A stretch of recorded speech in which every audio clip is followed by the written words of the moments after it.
David Lloyd, Bumble. How are you, fella? Yeah, and I'm all right. I've just broken away from watching Morse. We're great Morse and Lewis fans, so we watch that sort of thing. And that Vera's up your neck of the woods, isn't it? Brilliant. Yeah, she records. They've been recording quite near us, actually. I'm sure they record from the ground, from the riverside. There's been Brenda Blessing, really good.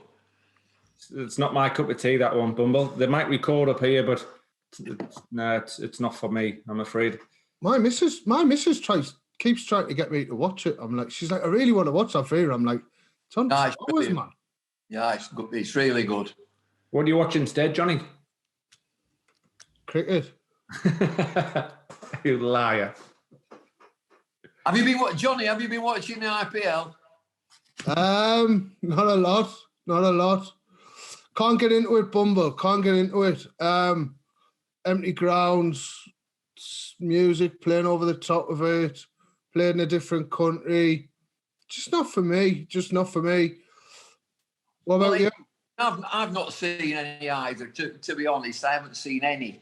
I've worked on it in the past, and it is fantastic. It really is. It's fabulous entertainment. But I don't just get into it like you just at the minute. There's a lot of things going on in the world, and that it just seems to be a bit secondary to me. And I'm with you. If I'm watching football now, we might get onto football. The football is my sport. Cricket might be the business, but football is my sport. So when I watch it on telly, I don't have the crowd noise. I don't have any of that. I want to hear the dugout. I want to hear the players. And I think I'm in a minority. I think the majority of people like to hear the crowd noise. I don't. I want it reality. This is exactly how it is. I'll just hear the noise from the pitch. Yeah, well, I think you're right. And I think with the IPL, I enjoy the IPL. And it's a spectacle. You're absolutely right. Full grounds in India, crowd noise, atmosphere. It looks amazing. I actually know one or two people who don't like cricket, who've worked in India and got really, really lucky, had the chance to go. And they said the atmosphere was unbelievable. But it's a bit like eating chocolate with the wrappers on for me. But football, again, I don't know. I love the football. I have to play the crowd noise because I can't watch it. I can't hear the dugout stuff. So, I'm the same. I usually, obviously, me and Johnny both Sunderland fans, Bumbles, so we normally watch and follow the games and stuff. But this year, with everything, I just can't get into it. I've even trying to watch the Premier League and Champions League. Chris, it's been my salvation. Honestly, I've found it unbelievably difficult in these lockdowns that we've had because I'm the wrong age. I'm turned 70 and supposedly I'm vulnerable. You can't do this, you can't do that. I love my football. I watch it wall to wall.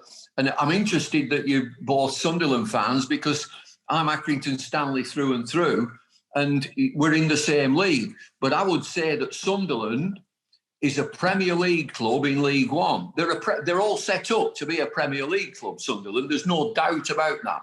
With a fan base, probably a bit of financial clout. But when they come down to our place, to the Wham Stadium, wake me up before I go, it is fabulous because they'll bring 3,000 spectators. And we don't do segregation. With none of that, none of this, you've got to come here and we've got police horses to bring you in. No, you come into our ground, we'll mix with you. We've got a fan zone. We'll have a couple of bands on, live bands, £2.50 a pint before the game. If we win and we don't beat Sunderland because they're a Premier League club, if we win, it's £1 a pint. £1 a pint. We play Lincoln this on Saturday. We play Lincoln. I couldn't even tell you who Sunderland play. This is how out of touch I am. I couldn't even tell you who Sunderland are playing. Are we at Doncaster? Sunderland are playing Doncaster. And I'll be honest here. I'm a season ticket holder, right? I've had a season ticket for over 20 years. And I've not seen Sunderland kick a ball this year. I can't watch it. Do you watch live streams, Bumble? Yes. Yeah, I do. Watch everything, wall to wall. There were a programme a few years ago, When Saturday Comes, and that's me. When Saturday comes, I'll sit down, I'll watch the games from 12:30, 1:30, all the way through, tune into Jess Stelling. I'll watch us on iFollow. So I've got a telly going, I've got my little machine going, watching us, watching the telly, and then watch the games at night. So it has been so important for me. I mean, people wouldn't understand that mainly, but I found this unbelievably difficult since March. Very, very difficult. Not been out the house at all. Play a little bit of golf, but now that's stopped. But my wife and I have not been out socially since March. Really? So that's a hell of a long time. Yeah. And talking football, she's a York City season ticket holder. And we go and stand behind the goals at York City. Steve Watson's our manager, who played for Newcastle and played for Everton. He's the manager. But in normal times, we go and stand behind the goals at York City. And they're in COVID at the minute. There's somebody, one or two of the players have tested positive, so they can't play for 2 weeks. Just the times are in, isn't it? Hard times, man. How we were just chatting before you came on. I think you didn't do all of the summer or the short summer we had Test cricket, did you, for Sky? No, Chris, I did. There were 2 venues. And again, because of my age, I was advised not to travel to the Ageas Bowl. Yeah. And so I did everything at Old Trafford, which is 7 miles down the road from where we are. But I had to stay every night, wasn't allowed out.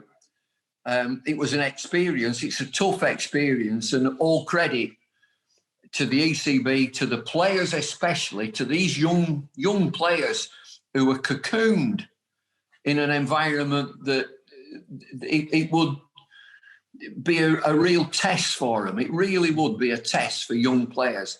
As older blokes and commentators, you sort of do the bit. But, I felt for the players. I thought they were fantastic. The players of all the teams that came, the visiting teams and the England team, I thought they put a great show on. I really did. No, it was unbelievable. I mean, to get 2 teams to come across with everything that's going on has been...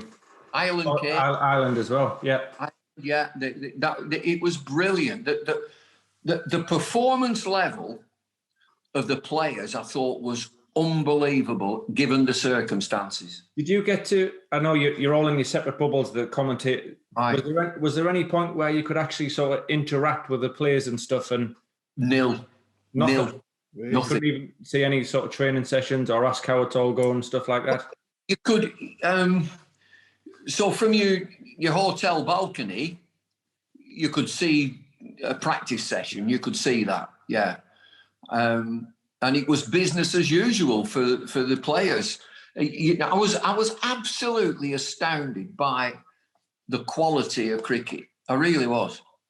I think the one that sticks out for me is when over the summer when I think was it Butler and walks. Yes, look at this. Oh, he's gone. He took one look and ran. Foxy signed in and gone. Yeah, we'll let him in a minute. Go on, Johnny. What were you saying? I think the one that sticks out for me, and you're right there about the quality of the cricket. I think it was the Saturday afternoon. I think when Walks and Butler went to town with Pakistan and knocked off those huge amounts of runs where normally you'd think the crowd gets you through. There was no crowd there, but the fact that they just stuck at it all day and knocked that huge amount of runs off that afternoon was just, for me, it was just kind of, they didn't have anyone there backing them. There was no crowd geeing them on, all that type of stuff. The quality of cricket that afternoon, the batting performance particularly, was just superb. I think, from what I've done throughout my career, I think that the quality of cricket and the skill of the players now is unbelievable. It's absolutely moved on like you wouldn't believe. Yeah. And of course, in each era, you've got wonderful, great players. But these lads who are playing cricket right now, they're on a different level. They really are, and it's a privilege to watch them. I'm really lucky that I get paid to watch them and they give me a really good seat. I get behind the bowler's arm. I get a nice hotel, one thing and another. But it's a privilege to watch them play, and you get close to teams and you get close to players. And I would look at this England squad, from the coaching staff and the management through to the players. They're just grounded. I always, I used to do a bit of coaching, and you want a grounded group. You want a group that creates their own culture. You don't need anybody telling you what's the culture of the team. The team itself creates its culture to be approachable, to be fit and do the right thing, and to leave everything on the pitch. You don't want anything left on the pitch. They give it their all. They give it everything. It's a privilege to watch them play. And, of course, results do matter. 100%. And sometimes you get a reversal. Sometimes you get turned over by a better team. And you've really got to stand up and say, OK, where can we improve? I think that's the nature of sport. Yeah. Bumble, so you've played, you've coached, you've umpired, now you're commentating, you've done radio. How far, when you watch it close hand, do you reckon if the blokes that you played with, the guys that you coached back then, who you umpired, how would they stand in sort of today's game?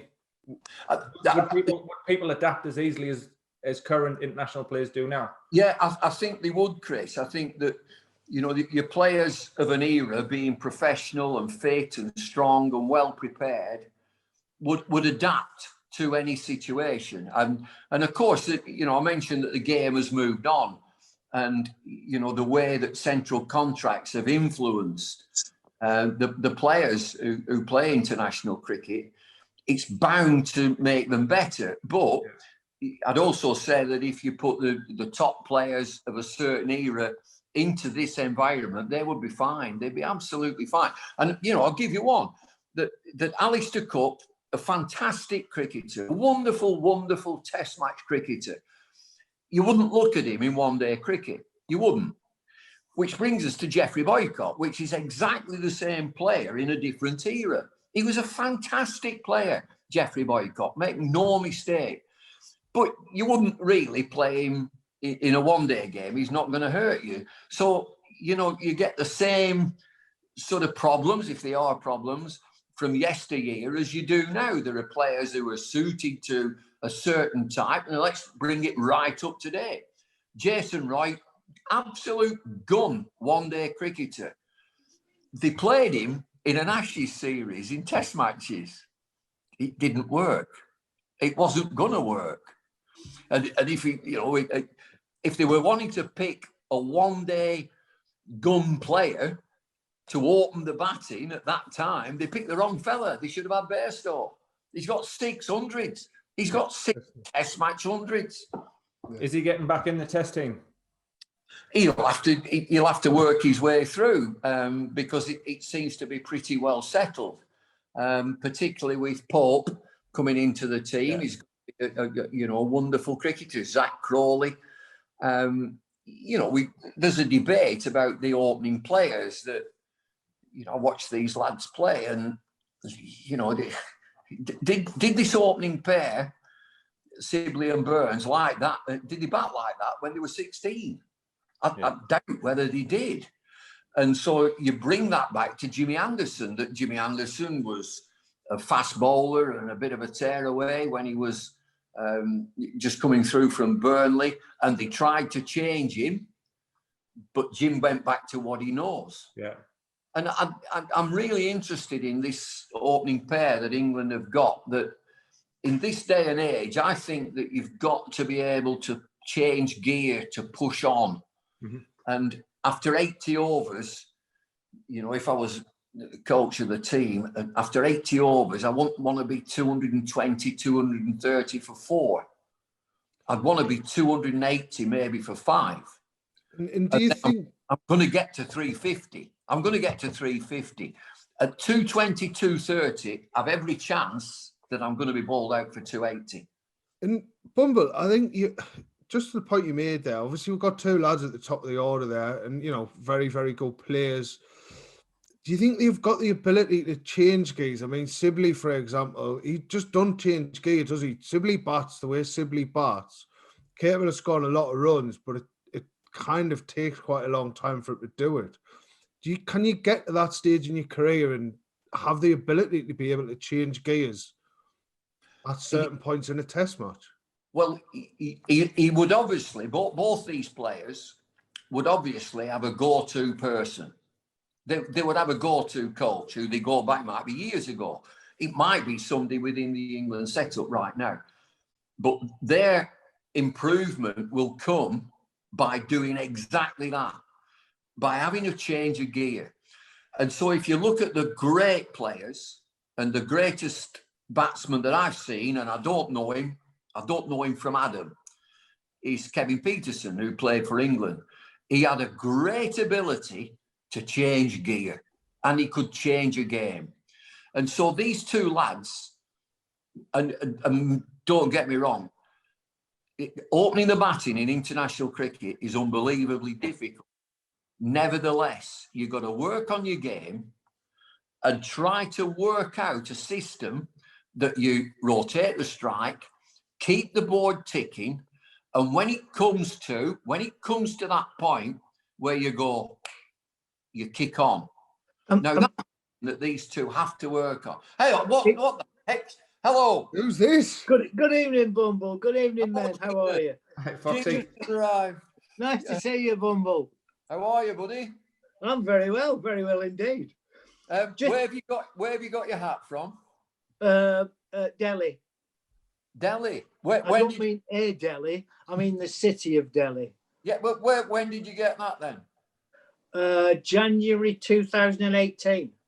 Right, it's a lovely hat. It really Thank you very much, Bumble. Yeah. Just going back to talking about opening the batting and changing gears, you can also do it a different way, which is what we did on occasions. We changed gears as a partnership, where if you fancied the spinner and I fancied the seamer, I'd make sure that you were on strike for the spinner and you'd make sure that I was on strike for the seamer. So you can change gears as a partnership. If my partner is scoring freely, I'm going to give him the strike.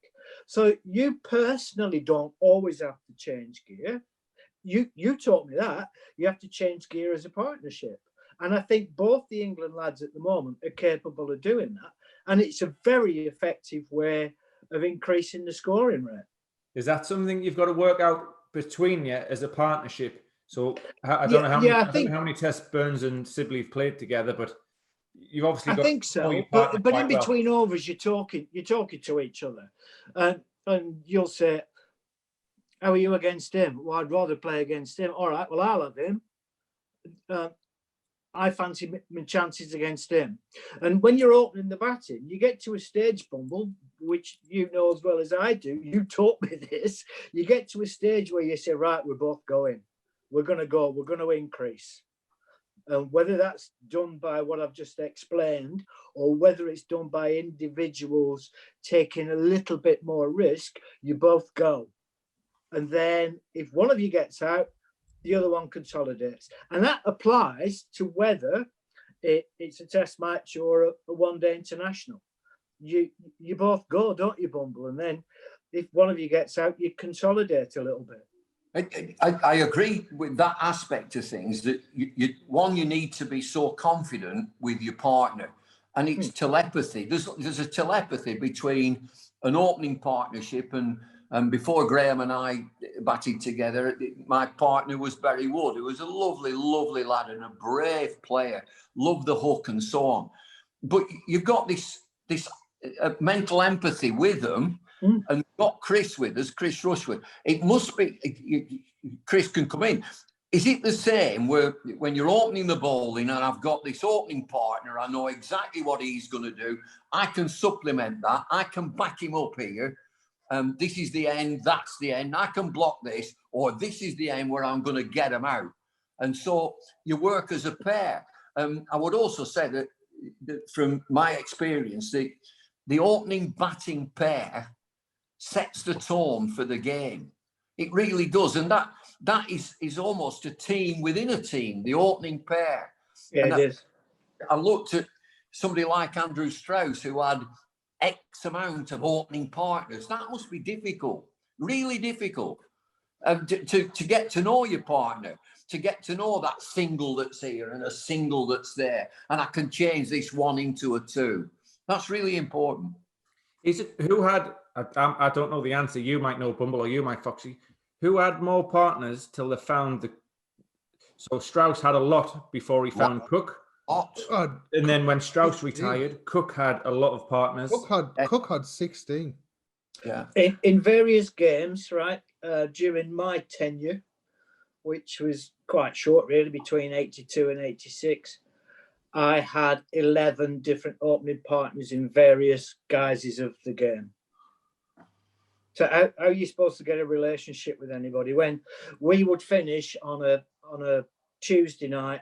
We'd open the batting for the county next morning, or we'd be fielding. And when we said goodbye, and Bumble will understand this, you say goodbye on a Tuesday night to all your teammates. You don't know if you're going to see them again.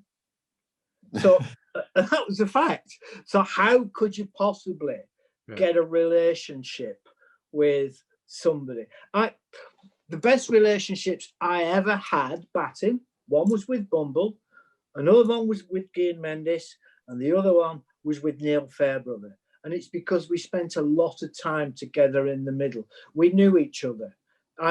We knew each other's games. We knew when we were struggling, when we were doing okay, where the singles came from, where the big hits came from, what sort of bowlers we like to face.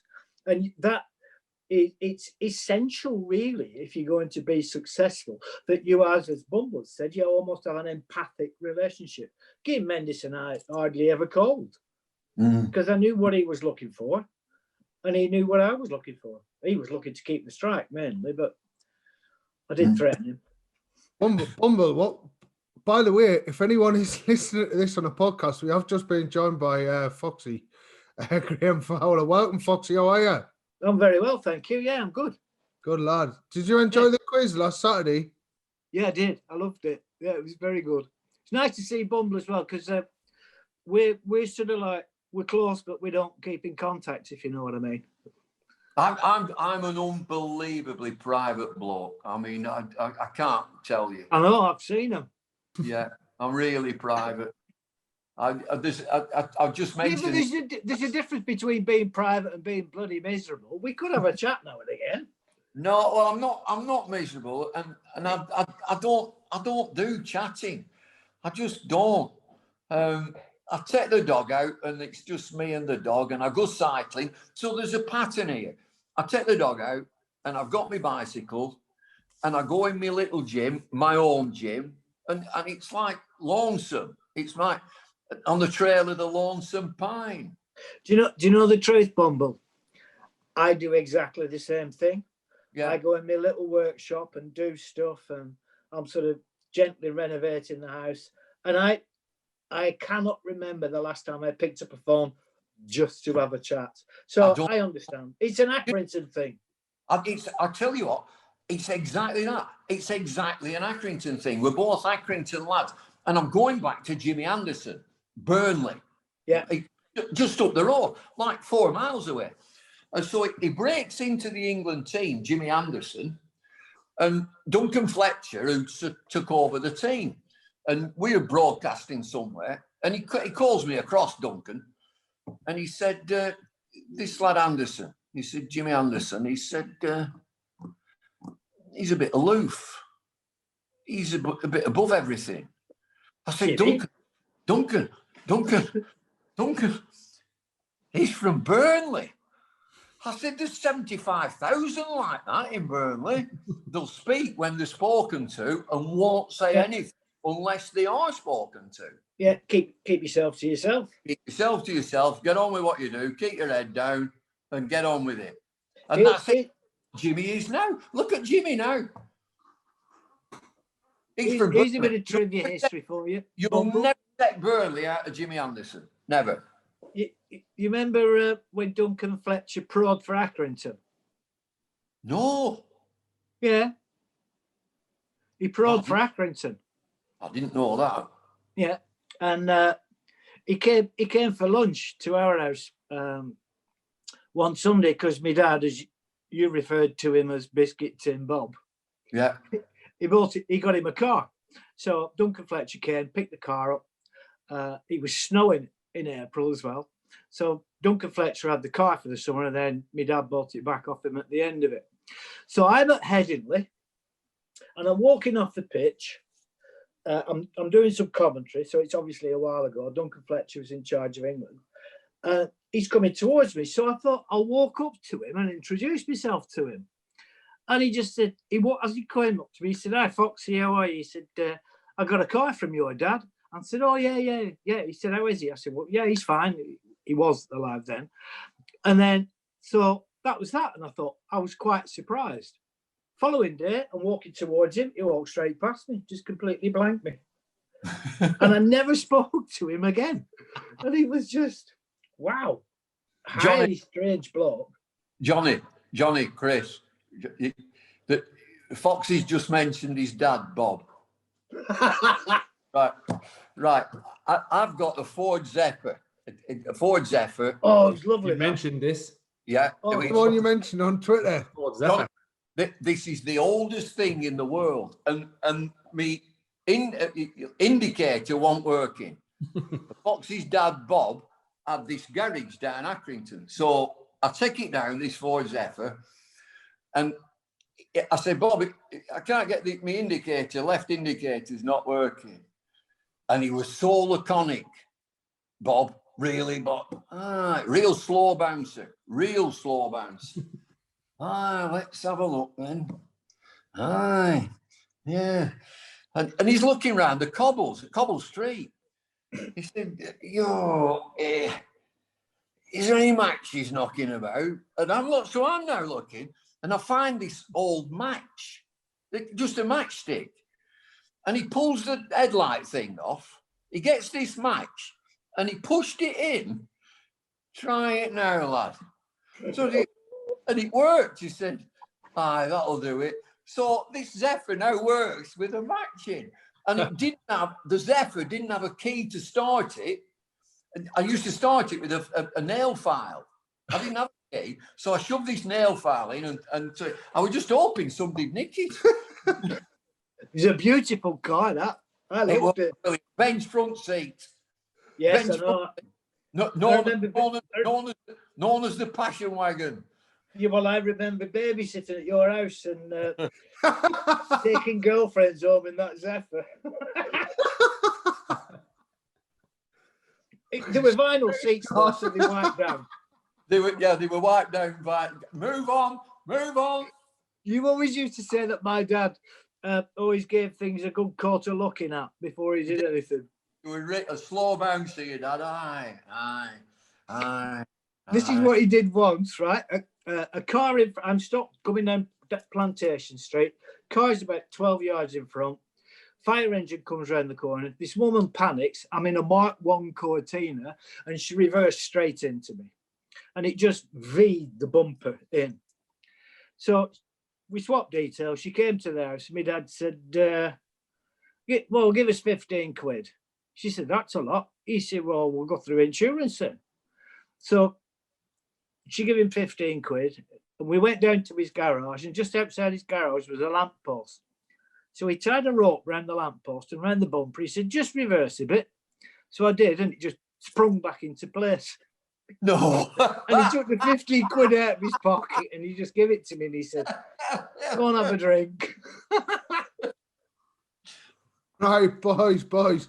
Honestly, you two fellas, right? Johnny, just before you get into some serious stuff, on a serious note, I don't think there's going to be anything serious tonight, mate.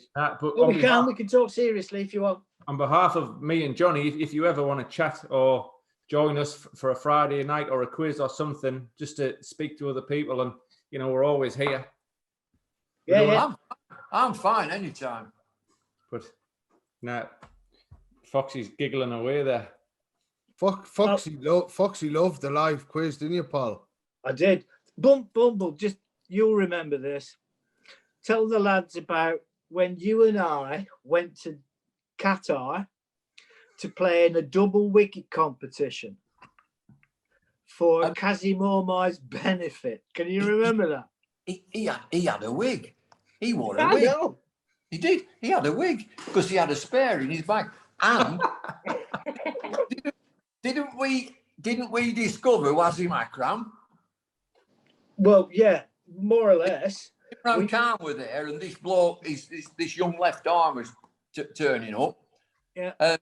And we should have won it, but they changed the rules so that we couldn't win it. Well, in the semi-final, it was me and you against Wasim and Imran. Imran.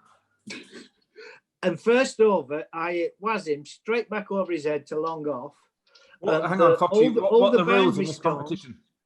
All the boundary stones were on the inside of a running track, weren't they? That's it. And this bloke went backwards, past all the stones, past the outside of the running track and caught it.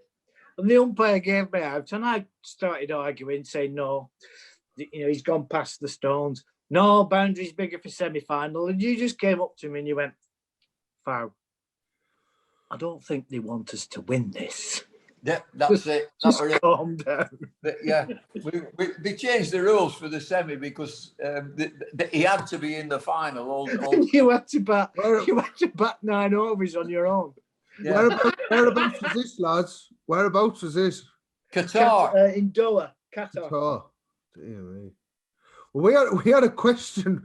We had a question on Instagram, right? And I guess both of you can answer this while we're talking about changing rules and things like that, right? So this comes from a mate of mine. And he said, I once locked an overseas professional in the toilet for the first 7 overs of a 2020 game. What extremes have you gone to win a cricket match? And I know the story. I can give you the background of the story. But what's the most extremes you've gone to win a cricket match? Nothing like that. It's very similar to that. Not to win, not to win a match, but very similar thing. A fellow called Ray Julian and myself were umpiring a game in Swansea, St Helens, Swansea, and it's Glamorgan v Northants. And I think it's 85 steps from the pavilion down onto the pitch. And a wicket falls. Ray Julian calls across to me. He says, Mr. Lloyd, he said, have you seen who's coming in next? And I looked, I said, yes, it's Alan Lamb. He said, absolutely. He said, I'll bet I get him before you do. He goes for 5 minutes. There's a big shout for LBW. Ray Julian gives him out. And then he immediately shouts across to me. He said, I told you, Mr. Lloyd, I've got him before you have. So lunchtime comes and we go in our room and Eddie is the dressing room attendant at Swansea, St Helens. The bell rings and it's time to go out for the afternoon session. Our door's locked. It's locked. And it turns out that Eddie has given the key to Alan Lamb, who's locked us in. They've gone out in a county match. Chris is still playing. They've gone out in a county match and played 2 overs without umpires. No way. All the players are in it, and the crowd's in, and the ball is balling, and they're appealing and throwing the ball up, and there's nobody moving. And then we came out after 2 overs. Eddie's unlocked it. Alan Lamb's come off the field and unlocked it and let us go out. What happened when you turned up on the pitch? Well, the spectators are absolutely bemused. Where have they been? What's going on here? What? So had they not realised you weren't there in the first place? No, had they not realised? For 2 overs, there's no umpires. Mind you, there are some who may say that no umpire is better than Ray Julian. Oh, Ray, I'll tell you what, Rushworth had got hundreds and hundreds more wickets at Ray Julian's end. He just give them out. Chris, if you just hit him on the pad, he would say to you, I umpired, he would say, Mr. Lloyd, I'll give you the best advice you'll ever have. Keep the game moving. Yeah. Yeah, he was terrible. Because you've done a bit of umpiring, Bumble. Were you get the game going or a not out man? No, I was probably an outer. Yeah. I was a disciple of Mr. Julian. Just keep the game moving, Mr. Lloyd. We could be out of here in 2.5 days. Sounds like Colonel. He was terrible. I mean, it sounds funny, but if he would give people out on seniority as well. So if you were the captain, he wouldn't give you out because you wrote the reports. No, nothing wrong with that. He would affect young kids' careers by just firing them off. No, if you were a batsman, Foxy, and you turned up and he was the umpire, you'd be thinking, "Oh, here we go again." Right, here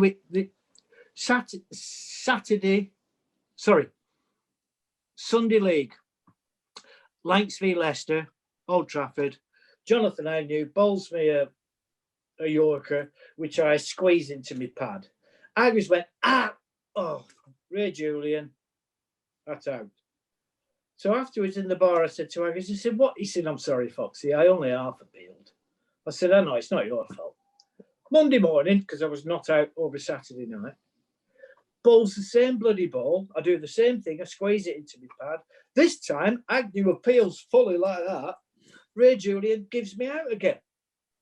So that night in the bar, I said to Agus, I said, he said, well, he gave you out yesterday. I thought I might try today. Later on in the season, we're at Southampton to play against Hampshire. Malcolm Marshall's bowling. Ray Julian stuck his head round the door before game starts and said, Foxy, I only need you one more for a hat trick. Mark Nicholas has said to Mako, one more? He said, yeah. So this is his last over of his opening burst. He again bowls a very full ball. I smash it into my pad. Mako goes, oh! Ray Julian gives me out. I am fuming, right? I walk off, I sit in the dressing room, and obviously this is 20 minutes before lunch, something like that. I'm sitting there, Mike Watkins is next to me. I am livid. And I don't often get angry, but I am livid.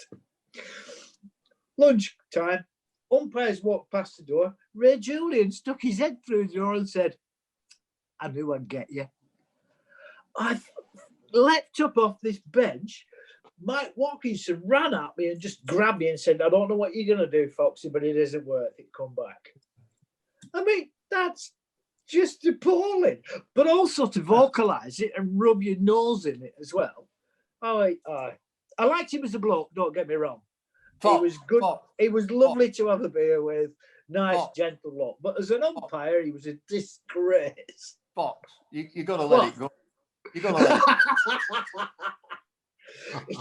Yes, you did right, Bumble. Yeah.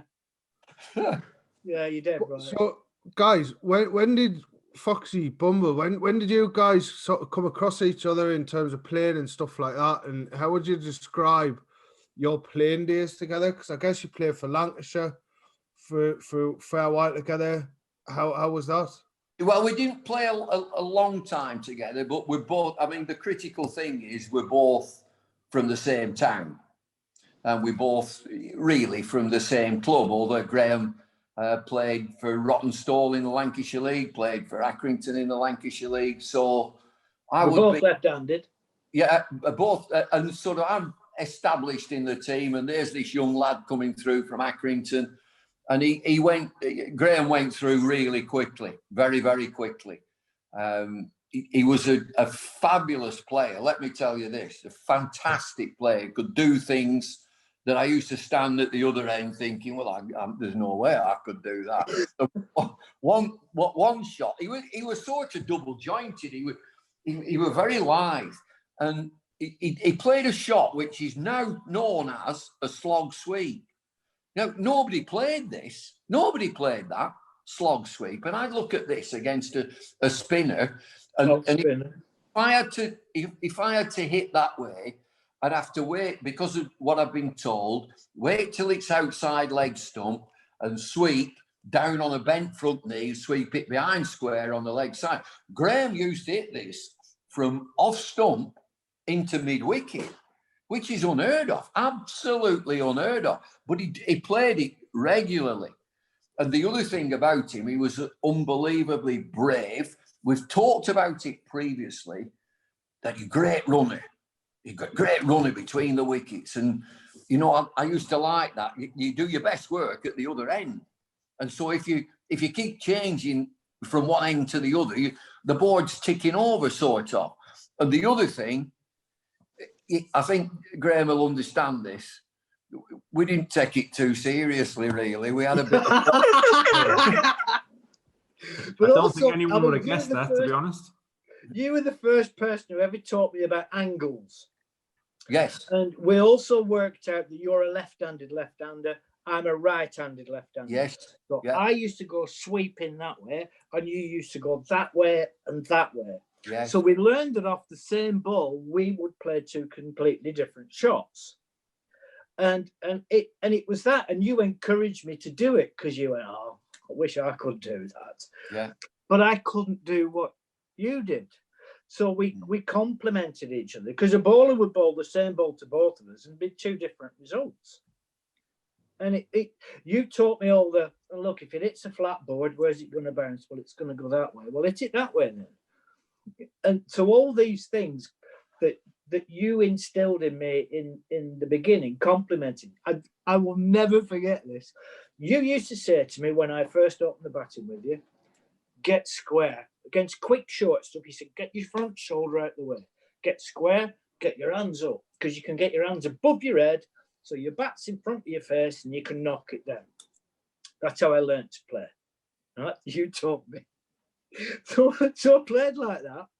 And then one winter, we went to Queen Elizabeth Grammar School, and I said, Bumble, I just want you to have a net again, so you can have a look at me to see if I'm still the same or if I'm doing anything that I didn't used to do. So the first ball I faced whistles past my nose at 90 odd miles an hour. And I said, Bumble, I just want you to check out my technique. He said, get going, get in, they're coming at you. And you absolutely peppered me. And then you stopped me halfway through and you said, you're too square on. He said, you got to stay sideways. I said, I can't stay sideways. You taught me this. And you said, well, he said, you just keep learning and your knees pack up. You need to be sideways. Can you remember that, Bumble? And I just Queen Elizabeth's Grammar School would be with Dave Edmondson, and then after a bit of Bob Ratcliffe as well. Yeah, Bob's all right at the moment, by the way. You know, he's had 1 or 2 issues, Bob. Well, he's all right at the moment. Good. Well, I'm glad to hear that. Yeah. I'm glad. Yeah. You all right there, Johnny? I'm good, mate. I'm just sitting back and enjoying it. Sorry, have we taken over? No, it's absolutely fine. What I've been dying to ask, how many run-outs were there between you when you batted, and whose fault was it? There were very few. I can't remember one. I can't remember one, although... No, not one. Chris, I bagged them 4 times. I got it over with very quickly. My first game for Lancashire, I bagged them. I then went to, later on, I went to a test trial. So you're in the mix to get in a test team. I bagged them in that as well. And I did wonder, I reflected, I wonder if I've done enough to get in. But also in a county game, I bagged them and I was run out. Bagged them in a county game, run out. And hang on, against Glamorgan. Oh, God. Do you know I never bagged them? No. Never. Here, Chris, Johnny. Yeah. Listen to this for you'll know. You two fellas will know county cricket inside out. Listen to this. He might, I don't. We play a 3-day game against Warwick. Listen to this. We play Lancashire a 3-day game against Warwickshire. I think it's at Blackpool, Southport, somewhere. Southport. So it's a 3-day game. 2 of Warwickshire's players in the first innings get double hundreds, right? And Lancashire win by 10 wickets. And Warwickshire played 12 players. What sort of a game's that? I'll tell you. Gladstone Small is in England's squad. And the rules were that if he's in the England squad and he's not playing, you could pick somebody else. So they picked David Brown, who's one of the coaches, good bowler, play for England. He gets a wicket, probably me. No, you were out by then. Fox gets 100 in the first innings. Yeah, but you're missing something here. Go on. They got 523 for 4. Yeah. Calicharan got 230 odd. Jeff Umpage got 200 and whatever. Yeah. And that night we went into bat. Yes. But what had happened at 12 o'clock that first day? What had happened at 12 o'clock? 500 runs. Yeah, just after tea. Well, after tea. By 12 o'clock, I ran for the ball towards the pavilion and I went to scoop it back and I couldn't stop. And I ended up pulling, the only time in my career I pulled a muscle in my leg. I know. So I walked off, but I opened the batting that night with you. Yes, I get out. And I didn't have a runner, but you got out last over. So next morning I start batting on 26 and you had to run for me. For 100. And I was out at 1:05 for 126. I've run them all. Foxy, did you mention this last week? Is this why they changed the rule? Yeah, this is why they changed the rule. You mentioned this last week. Yeah. So he gets 100, and then it's a beautiful day. It's a gorgeous day. They come in again. A lad called Les McFarlane, who we'd signed from Northants, West Indian lad. It's a beautiful, beautiful day. Sun's out. He swung it round corners. He gets 7 for. Steve O'Shaughnessy, umpire, gets 3 for. Me and Fox go in. We need 220 to win, and we knock him off. He gets 100 again. And so I'm not going to get out this time, so I'm a bit careful. I got 8. But Ian Foley ran for me. That's it. And so we knocked him off and won back, and they've gone home scratching their heads that we've played 12. 2 of us have got 200, and we've got beat in 3 days by 10 wickets. Remember, was it Robert Hillary Indigo Benbow Dyer? No, met him 2 months ago. He bagged a pair. RIHB Dyer. Yeah. And he's now coaching cricket at Ampleforth College. All right. Oh, he's not far from me then. Yeah, he's at Ampleforth. He's Foxy. a nice lad, but he bagged a pair. Lovely. Did I read this right? You once scored 10 sixes off 10 consecutive balls. No.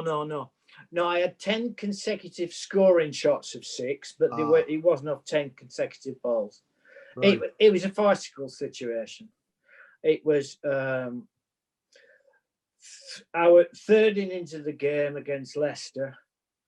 And the circumstance of the game was they wanted us to get some quick runs and declare. But we also realised if we got runs, we didn't have enough time to bowl them out. So it was a pointless exercise. Because Roger Tolchard, instead of declaring behind, had batted up to us. So it left no time in the game. So we said, we're not doing it. And I went into bat and I said, Roger, we're not going to declare.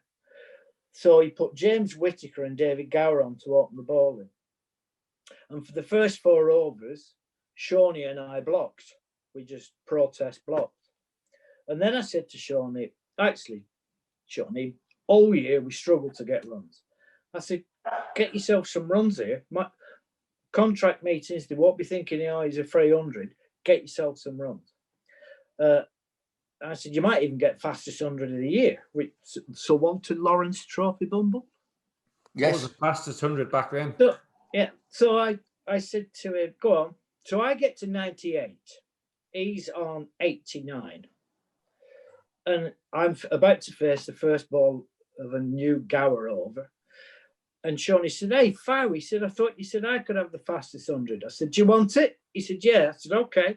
So he bowled me this big full toss and I just patted it for a single. So I went to 99. Shawnee hit the next 3 balls for 4, which took him to 101. And he equalled the world record set by Percy Fender. Yes. 27 balls, I think it was, or something. Well, we put 240 on in something like 18 overs. It was ridiculous. And the outcome of that was Roger Tolchoy got sacked. Hello. The dog's arrived here. No, is it? You got Bumble? What breed? Here, come in. He's off. You got a fox terrier? He's a Oh, little wire-haired fox terrier, Bumble. She can't see and she can't hear and she's 16. Hello. She's very old. Hello. You like your dad, aren't you? Heavy breathing. No, that's me. Go on, sweet. Go on, go and have a run. Just bring it a little bit into the present of. I mean, I chatted to you on Twitter just about the county schedule and the format of county cricket next year. I know Foxy's had a little bit to do with the unis in the past, so we'll have seen players coming in. What do we think of the new sort of Bob Willis style format going forward? Well, I'm a fan. She's just going. Oh, she's not happy. She's not happy. To tell you the truth, I'm not up with it. I don't even know what the format is. It'll be it's in sort of divisions or going back to the 1990s when Ian McLaren. What did they call them? They didn't call them divisions. Anyway, conferences, 3 conferences. So I'm a massive fan of county cricket for a start. Let's get that out of the way. And anything that brings county cricket to the fore, my own view is that I think we play too much county cricket, too much T20 blast, too much 50 over. And of course, the 100 will come in. It's bound to come in, and that can be a celebration and can be great fun. But if you looked at a county championship, let's just major on county championship cricket. I'm going to put a coach's hat on here. If you played 10 matches in summer, not in spring and autumn, in summer, and you can prime your players to be absolutely bang on for these 10 matches, it then becomes such a meaningful competition. The 50 over game, I would play early season as a straight knockout and bring minor counties in. And so it used to be, all I'm saying is it used to be great fun, and it put the fear of God if you were drawn against a minor county. It also gave them the opportunity to earn decent money. Yeah, and so I would have that FA as Cup style straight knockout, FA Cup knockout. Yeah. And if you notice that in normal times that the T20 Blast, which is a fantastic competition, is 138 games. Again, I think that's too many. I think we could reduce that to say 100, and then it gives you a window and an opportunity to have a more meaningful county championship competition. And everywhere around the world, they play a maximum of 10 games. Yeah. And I'd really like that. But the caveat is you've got to play it in the summer months. And from a coach's viewpoint, you can get your players absolutely tight that they're ready to play this match. They're absolutely bang on to play this game. Rushy, is a predominantly red ball player? How do you feel about those proposals Bumble's just made there? Look, I love playing the 40 stuff, so I'm all for trying to play or keeping it at 14 games. But if we went to the 10 games and it was done in a one-off, so you have 10 consecutive 4-day games in the middle of summer, that would be a much better concept to what we have now. You have 5 or 6 at the start, white ball stuff comes in, you have one game, then you have another 3-4 rounds of white ball, then another game, and then you finish off at the back end, which I just think if you're trying to get the best out, the best talent, the best results, the best cricket played, surely you can't be switching in and out of mindsets and forms. Bumble, you've obviously thought about this and worked it out. How many weeks does it take to play your 4-day competition? It probably it takes, I would say, 12 weeks. Right. So you can go from mid-May. Yes. So that's 2, June 6, July 8, 2 in August. Yeah. Then what you are getting is Rushy's opportunity in May to seam the ball. I'm not saying you don't need that because you take wickets anyway, but also it gives the spinners an incentive towards August. So I can see what you're saying. I actually think it should be done in a little less than 12 weeks. Okay, so if you said, and I know you get into these things, and you're always thinking, well, how did it used to be? Well, we didn't used to start until May 1st. So let's compromise and say, okay, we're going to go early May, June, July, May, June, July, and the other thing that I'd be very open to is at the end of the 10 matches, you might play a semi-final and then a final. Yeah. So you're increasing that to the great teams, the top teams, and the incentive of say 12 matches. And but the critical thing is to get a spotlight for county cricket, in my opinion. It might not be everybody's opinion, but by reducing, the 50-over competitions, a dead duck. There's nobody really interested. Teams don't play the best players. Spectators don't really turn up to that sort of thing. But if you made it straight knockout, like the FA Cup, and there's a bit of glory at the end of it. If you're a minor, if you're Durham, Northumberland, Cumbria, Cumberland, you maybe get your pot of gold along the way. Bumble, I agree with that. But we've just won the World Cup last year. Yeah. And then I don't get how you're going to produce these world-class 50-over players if, some of them might only play 2 or 3 games a year. Chris. Well, theoretically, because of the 100 competition coming in, there's every chance by the next time that the World Cup comes around, the 50-over World Cup, our entire team from last time who won it won't have played. But that 100, the 100 that's coming in, no one's ever played a game yet. So, and the rules are different. It's going to be a totally different format of the game. Yeah, the 100 is a separate issue. Let's come back to the 100. To talk about 50-over cricket, the England players don't play domestic 50-over cricket, very, very rarely. These lads are primed to move. They don't, but the players that come into the England team, yes, have done. In.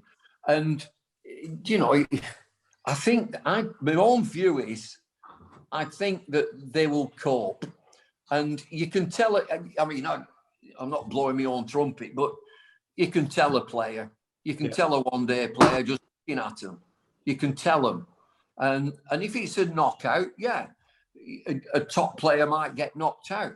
But that's how we used to play. That's how you were selected to play. I played a bit for England one-day cricket, and we'd get knocked out in one-day cricket. So there's always going to be a little bit of compromise. Yeah. Because of our summer, and there's that much cricket. But the bottom line for me is just to say, and as a generalisation, just say it's 10 championship matches. It's a knockout 50-over. It's 100, say, blast games, and then a celebration and a bit of a hoot and a bit of fun and a holler for the 100. I think within our summer, there's something for everybody there. But the critical thing that I wouldn't move on if I ever get asked, and I'll never, ever get asked, is that championship has to be in that prime period. If there's a will, get the championship in a meaningful position, really. Yeah, no, I agree with the championship. I think if you bang that in the middle of the summer, then you're giving people the opportunity to watch when schools are off. And surely you're going to promote the best cricket. See, to develop and make it and experience just on championship cricket. If that falls into school holidays, you open your ground, open it up. And I'm not expecting children to sit and watch a county match. No. But round the periphery, Yeah. there's got to be enough interest going on around for participation. Yeah.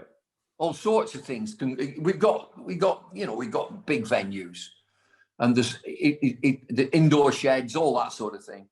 And so if there's a will to get people interested, and I would never expect children to come and sit in the stand and watch a 4-day game. No. What I would do, part of it is to just watch a bit. Right, let's have a go.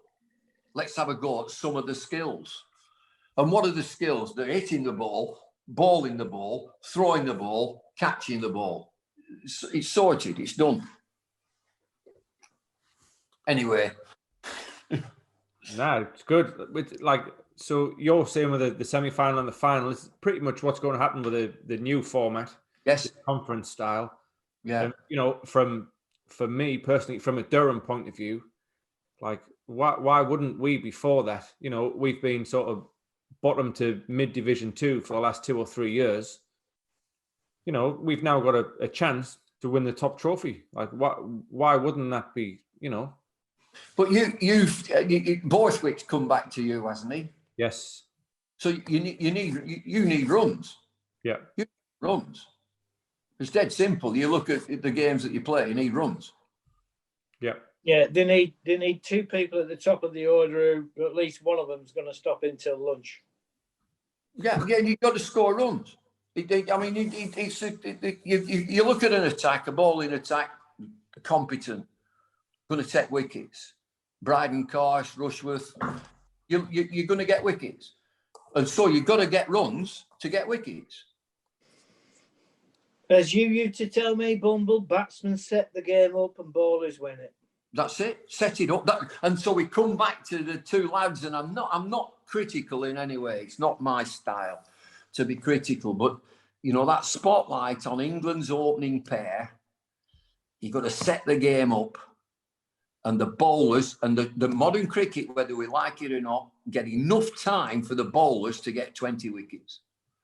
And so somewhere along the way, your opening pair, somewhere along the way, have to dictate the game. They have to. Bumble. And you can dictate the game by not being out. Yeah.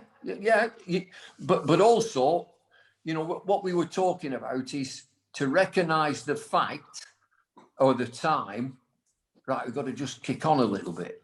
We've got to just move it forward. Because when you look at this team that they've got, with Stokes and Root and a bit of Bairstow and Crawley and Pope, Butler, they'll... Do you know what it is, Bumble? In old-fashioned parlance, it's learning how to bat, learning your trade. Yeah. We were sort of chatting about this early doors, and that's the quest for these 2 lads. The challenge for the 2 lads at the top is to recognise the fact that we got to just push a little bit now. You're not swinging from the hip. You're just sort of recognising the fact that we've got to go from 2.1 and over to 3 and over somewhere. Who's the best opener in the country then, Bumble? And Foxy? And I'm not in England, just the best opener in England. He might be playing or he might not be. I don't see enough of county cricket to really give an honest and fair opinion. I do like the way that Burns approaches stuff, as weird as it is. But I don't see enough county cricket, so I can't really say. He looks minging, doesn't he? Burns looks minging, but he scores a hell of a lot of runs in county cricket. There's a lot of players who have looked rubbish and scored runs on the Bumble. Yeah, it's really not about that though, is it? It's about how many runs he scored. It's not how, it's how many. Yeah. I mean, Crawley for me, I think Crawley's the outstanding opener that I've seen. Do you think he'll eventually be a Test match opener? I do, yeah, I do. Yeah. Right. See, the other lad who I like as a player, I think he's got something about him, is Lawrence. Dan Lawrence from Essex. I think, he's got something about him. And in time, I would maybe think that he could bat 3. Yeah. Crawley could be one of the openers. You're going to, so many idiosyncrasies from the opening pair at the minute, you come up against top quality, 85, 90 miles an hour. I just think you're going to get found out. Yeah, I do think Zach Crawley's got a far better technique. He's a good technique. Zach Crawley's pretty natural. 21, 22 years of age. There's an opportunity, I would say, which is always good for a team that is a damn good team. England are a damn good team. But there's an opportunity for a young opener to really cement a place. The 2 that they've got are fine. Is there something better? Bumble, do you think these two, or Foxy as well, do you think these two will open at the first test in the Oscars next year? Do you think it'll be the same two? Will they stick with him, or will it go Crawley, or does it all just depend on the kind of summer they have against India? Well, if you're asking me, I would say that the way that the selectors are thinking, these will be the pair. I would say just hang back a little bit. I would just hang on. Don't you have to let things unwind and see how they develop? Yeah. I went from being a Lancashire second 11 player to playing international cricket in 18 months. That's so it. A lot can happen in a short space of time. Yeah, they've got the seats at the moment, but that might not be the case. Yeah, I would say the way that they're looking, I would say the selectors are looking at this pair. But there is an opportunity for Crawley to move up 1 and a number 3 to come in, because Root is going to stay at 4. There's no way that he's going to move from 4. Yeah.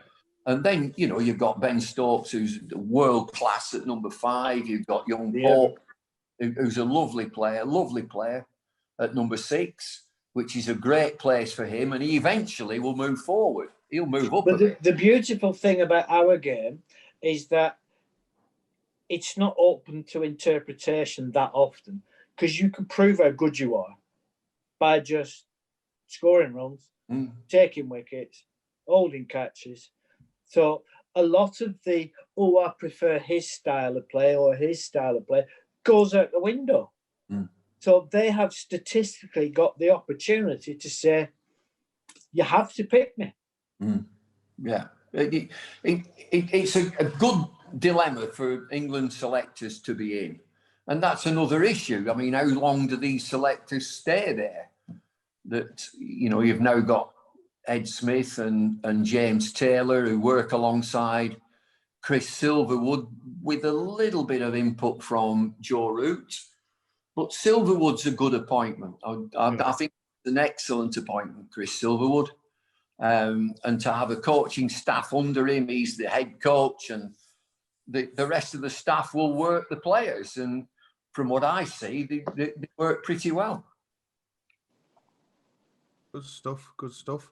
Just moving us on, Bumble, obviously we've talked a little bit, Foxy, a little bit about the time you two guys spent in Lancashire.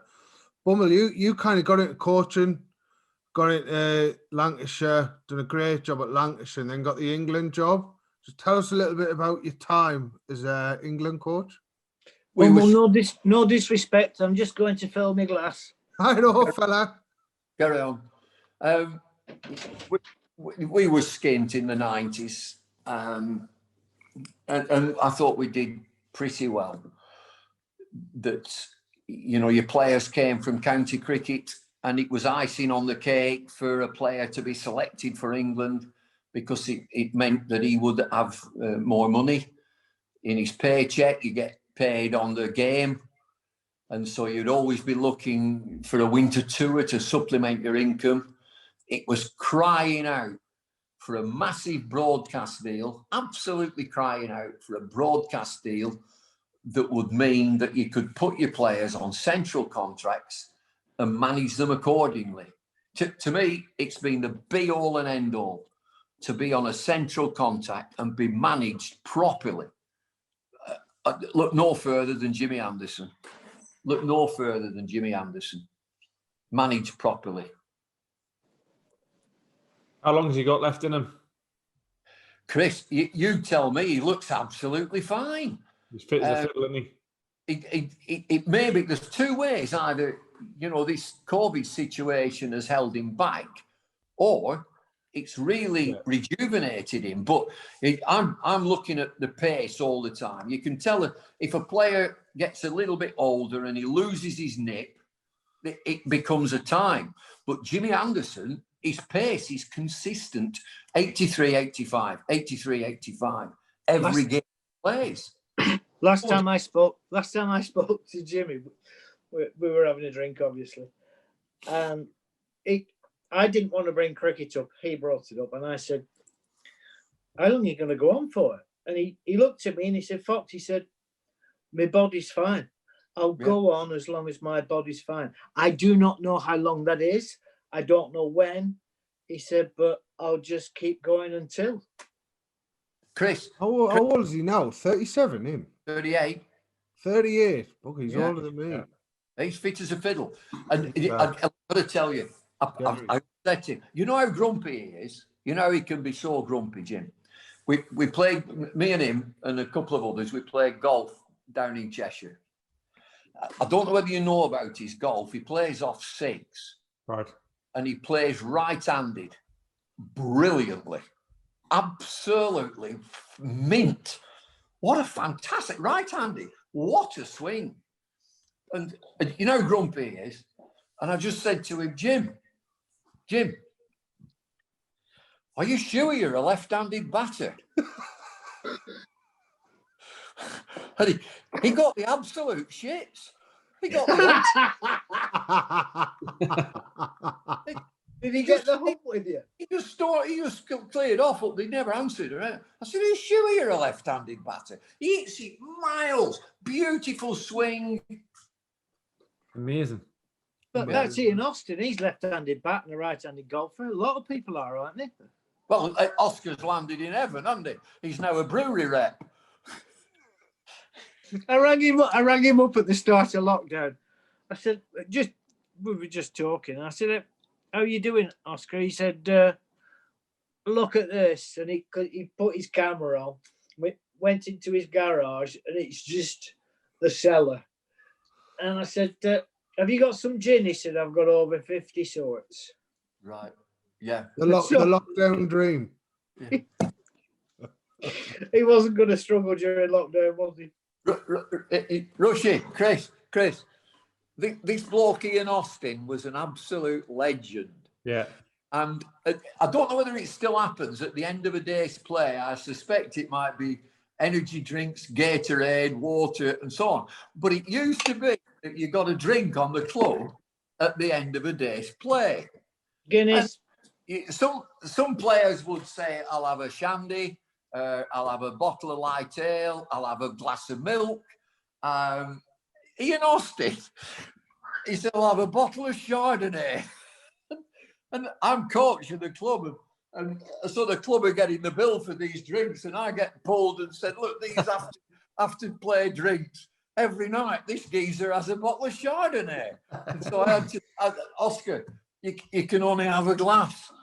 Well, I can't imagine what he said to that. He wouldn't like that at all. Good thinking. Go on. Eh? Good thinking. Asking for the full bottles, why not? No, he have a bottle of Chardonnay and right, I'll see you tomorrow, lads. And off he go. He's still the leading wicket taker at Lancashire in the Sunday League, and considering all the bowlers that we've had, because he could just bowl toe crushing Yorkers. Yeah. At will. Yeah. He was one of the best one-day international bowlers who was picked 5 years, 10 years too late. He's a lanky legend. Like there'll be legends up at Durham. Rushy will be a Durham legend. Fingers crossed. Yeah. You're already there, son. You're already there. It's a great point you make, though, Bumble. It's a great point about culture. Like, I often think, like, I would have loved to have played professional cricket back where you guys were, like, because it was all, I bet it was all just boozing and fags and whatever and all this. Whereas like the likes of Rushy and all them guys, it's all about like bloody Lucas and eating right and all this type of other. What was the culture like back when you were playing? We were good. We were fine. We'd enjoy ourselves, and I think it was an era of work hard, play hard, and that was the sort of era. We'd have a lot of fun, and of course, you have a lot of despair as well. A lot of despair when you lose, and one thing that I was encouraged to do, which stood me in good stead, was at the end of the game, socialise with the opposition. Yeah, definitely. That does many things. It means you actually find out what they're like off the pitch. It means you make friends, but also you pick up information. You learn about the game. I learned a lot from talking to the opposition, whether they were trying to do it on purpose or not. But that was it. I mean, the first day I walked in to Lancashire, I just qualified as a PE teacher. I left Bede on Friday. I started at Lancashire on Monday, and they went, "Well, you're a PE teacher. You could take training." And that was when Barry Wood wore big hobnail boots and ran round and got blisters. And we didn't know what we were doing, but we knew we had to be fit. Yeah, we didn't know how to be fit. You know, we work hard and play hard. There was a natural fitness. Players were fit. You know, obviously there's a big onus on fitness now, and I think they're out of sight. They really are out of sight. And you know, I mentioned earlier that I marvel at the skill of the players. Absolutely marvel at it. You're very lucky and in a privileged place that I can go around the world and see this wonderful skill. And we get back to football as well. I watch it wall to wall football, and I just look at the skill of the players and the pitches. The pitches are magnificent. I'm talking about football pitches now, whereas we used to be in mud baths and all sorts. But now they're pristine. We got Accrington Stanley. We've got a fabulous, and it's got underfloor heating, the lot, everything on our footy pitch. Where's he gone now? I've gone to get something. All right. Must have something lined up. So just on that, the era stuff, there was a question popped up on Twitter from Alan Smith. You've kind of touched on it a little bit. Just saying, I would like to get opinions on how players in Bumble and Foxy's era coped with playing 2 3-day matches and a Sunday league for weeks at a time. Demands on fitness and driving between fixtures must have been horrendous. Yeah, it was, but those are extreme. I'm guessing you didn't have team coaches and stuff back in the day, or did you? No. There were no motorways when he started. No, there wasn't. No, that's exactly right. No, we'd travel in cars, but the 2-3 days would be from time to time. Yeah, you'd have. I always remember that you in each season you'd have a 19-day stretch where you play every day. But then you say again. 19 days. Yeah, you'd have a 19-day stretch where you do a southern tour, and then come back, or you have gone and play a couple of Sunday league matches as well. But then you'd have a week off. There would be times when you'd be off, and so I understand what he's saying, and it was quite demanding. And because we played a lot of cricket. It was either 86 or 87 when there was a mixture of 3-day games and 4-day games. Lancashire played 41 days out of 43. Yeah. And every day we went in the dressing room and Mike Watkinson used to shout what day it was. He got day 17. Right? 41 out of 43. In the 2 days you had off though, Foxy, I bet they were travel days. I can't remember. I've probably been arsehole the night before. Travel days were, I mean, Chris, your travel days were really travel nights. And to turn up at a sort of dingy hotel at 2 a.m, and the night porter's there with hair like shredded wheat and just to letting you in. So you just, the morning after, you watch that coin go up, and I don't care what the pitch is like, we're having a bat. Having a But bat. It's like we left Old Trafford on Tuesday night at about 7:15, between 7 and 7:30. And the next day, you and I opened the batting in Brighton. Oh, yeah. You'd have that. That was a good trip. That We had a laugh, mind you, but Jesus. Yeah. That was in your little lime green Ford Fiesta 1.6S or whatever it was. Yeah, it was a horrible thing. That. Yeah. Not a Ford Zephyr. I learnt most of my cricket in that car. That was a lime green. It was 1.6 Sport. So I've had some guys. I've had an Escort Mexico. I had a Triumph Herald Vitesse. We've talked about the ubiquitous Zephyr. You had a 1275 Mini. Yes, 1275 Mini, which I sold to Harry Pilling. Did you? Yeah, Harry bought that. You'd have to stand up to drive it. It went like the clappers did that. Yeah. Anyway, I've got to find out how Morris is going on. How long are we going on here? Wait, we have a lot of questions, but we haven't asked for anything. I want to know how Morris is going on.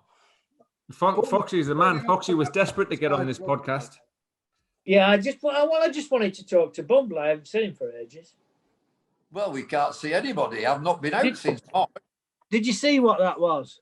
Yeah, I've got it now. Who is it? Melbourne. I used to go in the Melbourne. Yeah. Snack bar. I'll find out what year it is. Who's playing? Hang on. Doncaster Rovers. What year? March 11th, 1959. Go, good team. Accrington Stanley team, 1959. Goalkeeper McQueen. McInnes. McInnes. Tommy McInnes. Willie McInnes had a chip shop in Accrington. Jimmy Arrower.